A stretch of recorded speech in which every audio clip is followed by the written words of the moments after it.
बच्चों, स्वागत है आपका अपने चैनल स्टडी सेवा क्लासेस में।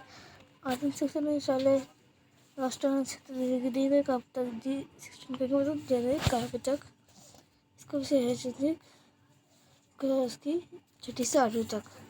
हम विद्यार्थी का नाम अध्यापक का नाम लिखेंगे। तिथि है इसकी 18 दिसंबर 2021। बच्चों, वीडियो शुरू करने से पहले हमारा सब्सक्राइब, लाइक, शेयर, कमेंट दिएगा, बेल आइकन प्रेस करना लेटेस्ट वीडियो नोटिफिकेशन मिलने के लिए। बच्चों, स्टार्ट करते हैं इस वर्कशीट को।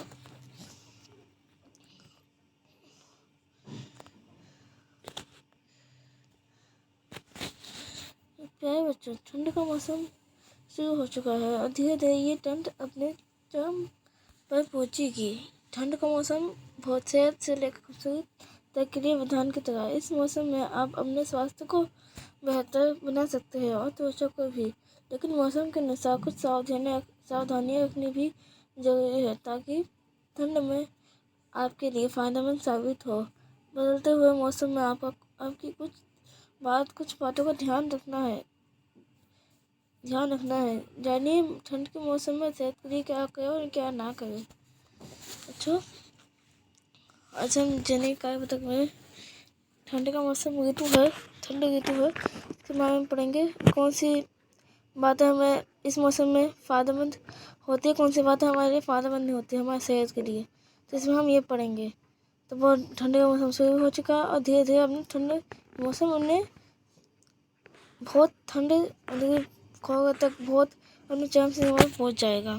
तो इसकी ये इस ऋतु में हमें कुछ बातों का ध्यान रखना है और क्या करना है अपनी सेहत के लिए और क्या नहीं करना है सेहत के लिए। ये बातें देखिए जो हम यहाँ पे पढ़ते हैं अभी। बदलते हुए मौसम में शरीर खुद को मौसम के अनुकूल आसानी से नहीं ढाल पाता। खास तौर से बच्चों और बुजुर्गों को मौसम के अनुकूल होने में समय लगता है, क्योंकि उनकी रोग प्रतिरोधक क्षमता युवाओं की अपेक्षा कम होती है। ऐसे में सावधानियां बरती जाए तो वे जल्दी बीमार भी हो जाते हैं। इस मौसम में बच्चों और बुजुर्गों पर विशेष ध्यान दें। वो ठंड ऋतु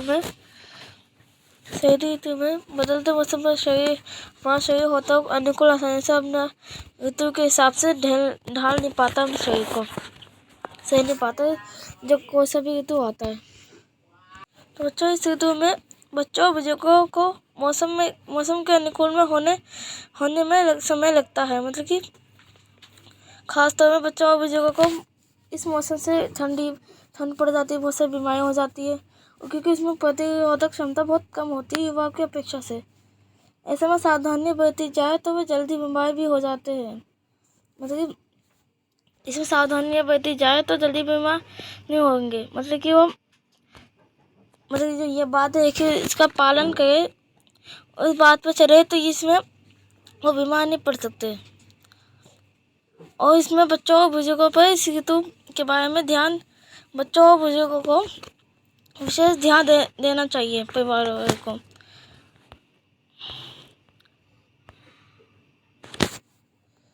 इस मौसम में ठंड के कारण सर्दी, जुकाम और सांस संबंधी रोग अधिक होते हैं, जिनसे बचने के लिए शरीर में गर्मी बनाए रखना जरूरी है। इसके लिए प्रतिदिन धूप ले और सुबह शाम शरीर पर जाए।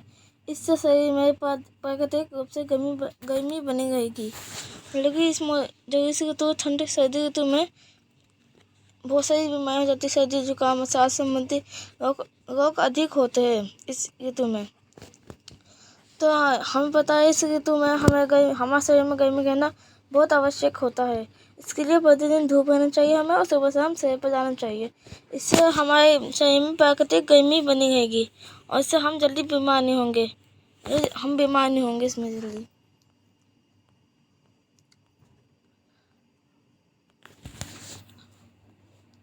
सुबह उठकर आपको पानी पीने की आदत है तो ये बहुत अच्छी बात है, लेकिन ठंड के मौसम में गुनगुना या गर्म पानी पीने की आदत बनाएं। इससे शरीर का तापमान बढ़ेगा और अंग सही तरीके से कार्य करेंगे। देखिए, सुबह उठकर आपको पानी पीने की आदत तो बहुत अच्छी होती है। इससे सुबह पानी पीते उठकर तो इससे पेट साफ हो जाता है, थोड़ा सा पेट साफ हो जाता है, तो बहुत अच्छी आदत है ये। लेकिन जब ठंड ऋतु आती है तो इसमें मौसम में ठंडा पानी नहीं पीना चाहिए। उस मौसम में गुनगुना या नॉर्मल पानी पीना चाहिए। इससे शरीर का तापमान बढ़ेगा नहीं ठंडे पानी से, और शरीर में गर्मी बनी रहेगी। और आंतरिक जो अंदर के अंग है, हमारे शरीर के अंग है, आंतरिक अंग सही तरीके से कार्य करेंगे।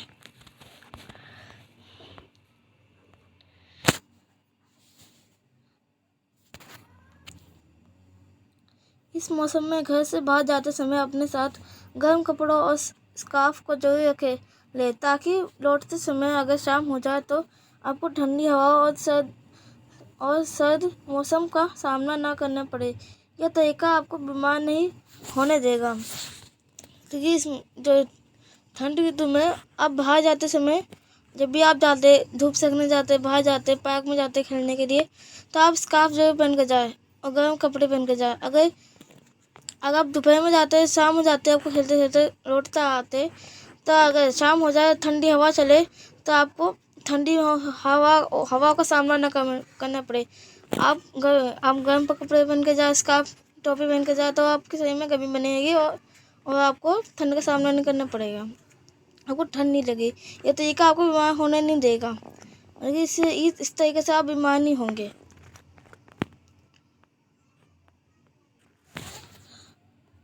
भोजन में गरम मसालों को शामिल करें।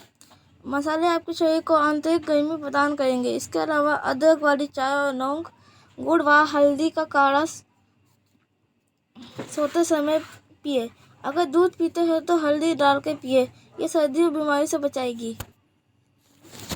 देखिए, भोजन में जब आप भोजन करते हैं, खाना खाते हैं, तो उसमें गर्म मसालों को शामिल किए, तो उसमें मसाला आपको शरीर को आंतरिक गर्मी प्रदान करेंगे, अंदर की गर्मी प्रदान करेंगे, आपको ज़्यादा ठंडी नहीं लगेगी। इसके अलावा अदरक वाली चाय और लौंग, गुड़ व हल्दी का काढ़ा सोते समय पिए। अगर आप सोने जा गए तो गुड़ व हल्दी का काढ़ा सोते समय पिए। अगर आप आपके पास ये नहीं है, ये सब चीज़ नहीं है, तो अगर आप दूध और हल्दी और से डाल के पिए, तो आपके ये सर्दी और बीमारी से बचाएगी। अगर आप दूध में हल्दी डाल के पिए तो आपको सर्दी नहीं लगेगी, आपको बीमारी से बचा सकती है। इस मौसम में ठंड व खट्टी चीज़ों व खाद्य पदार्थों का प्रयोग ना करें, ये आपको बीमार कर सकते हैं। फ्रिज में रखी चीज़ों का प्रयोग निकालने के कुछ समय बाद करें, जब वे सामान्य तापमान पर आ जाएं। क्योंकि इस मौसम में ठंडी व खट्टी चीज़ों का व खाद्य पदार्थों का प्रयोग न करना चाहिए। इस ऋतु में ये आपको बीमार कर सकती है। और फ्रिज में रखी चीज़ों का प्रयोग साथ पोषण भी, मतलब कि जो फ्रिज में रखी चीज़ों का प्रयोग तभी करें जब कुछ समय हो जाए, जब उसका तापमान सामान्य तापमान पर आ जाएगा। ठंड में मौसमी हरी सब्जियों की भरमार होती है। इसे भरपूर उपयोग करें। चाहे तो इनका ताज़ा सूप बना के पिए, यह आपको गर्मी के साथ साथ पोषण भी देगा। सलाद प्रयोग भी बुरा नहीं है। मतलब कि ठंड मौसम में हरी सब्जियों की भरमार होती है। मतलब सब्जी मंडी में, मार्केट में हरी सब्जियाँ बहुत ज़्यादा बिकती है। इसका भरपूर उपयोग करना चाहिए। चाहे तो इसका मतलब कि सब्जियों का सूप बनाओ, उसे पिए, ये आपको गर्मी भी देगी, साथ साथ पोषण भी देगा। हरी सब्जियाँ, सलाद का उपयोग भी कर सकते हैं। सब्जियों का उपयोग सलाद बनाने में कर सकते हैं। इसका ये बुरा तरीका नहीं है, बहुत अच्छा नुस्खा है अपनी शरीर में गर्मी बनाने का, पोषण देने का भी। जब भी सुबह शरीर पर जाए तो ध्यान रखें कि उगते हुए सूरज की धूप आपकी छाती पर आनी चाहिए। इस तरह से आपको विटामिन डी मिलता है और शरीर में गर्मी आती है जो बनी रहती है। जब आप सुबह शरीर पर जाते योगा करने जाते तो उगते हुए सूरज की धूप अपने सीने पर रहनी चाहिए। इस तरह आपको विटामिन डी मिलेगा। हमने पढ़ा था, और आपने पढ़ा होगा, हमें सूर्य से विटामिन डी मिलता है, वो भी तेज धूप से नहीं, सुबह वाली धूप से। अगर सूरज सुबह उगता है तो आपको उसकी रोशनी आनी चाहिए अपनी छाती पर, सीने पर। इससे आपके शरीर में गर्मी आती रहेगी जो बनी रहेगी हमें दिन भर के लिए। इसमें आपको शरीर में गर्मी बनती रहेगी, आपके शरीर में गर्मी बन जाएगी जो दिन भर रहेगी। इस मौसम में सूखे मेवों का भरपूर सेवन करें। इससे दिमाग में ताकत होगी और स्मरण शक्ति के साथ साथ सेहत व खूबसूरती भी बढ़ेगी। इस मौसम में ठंडे पेय पदार्थों से परहेज करें और आइसक्रीम जैसी चीज़ों से भी। मतलब कि इस मौसम ठंडी ऋतु में आपको ठंडे पेय मतलब कि सूखे मेवों का भरपूर सेवन करना चाहिए। जो सूखा मेवा होता है उसका सेवन करना चाहिए। इससे दिमाग में ताकत होगी और स्मरण शक्ति के साथ साथ सेहत व खूबसूरती भी बढ़ेगी। जो सूखे मेवा आपको सेवन करेंगे इससे दिमाग में ताकत भी होगी और स्मरण शक्ति के साथ सेहत व खूबसूरती भी बढ़ेगी सूखे मेवे का सेवन करते हुए। इस मौसम में ठंडे पेय पदार्थों से परहेज करें। मतलब कि इस मौसम में कोई ठंडी चीज़ नहीं खानी चाहिए, जैसे आइसक्रीम हो गई। बहुत सारी चीज़ें जो ठंडी होती है उसे नहीं खानी चाहिए। कोल्ड मतलब पीनी चाहिए। कोल्ड ड्रिंक हो गया, जैसे आइसक्रीम, फ्रूटी हो गई, आम का, ऐसी जो ठंडी चीज़ें वो नहीं पीनी चाहिए इस ठंड के मौसम में।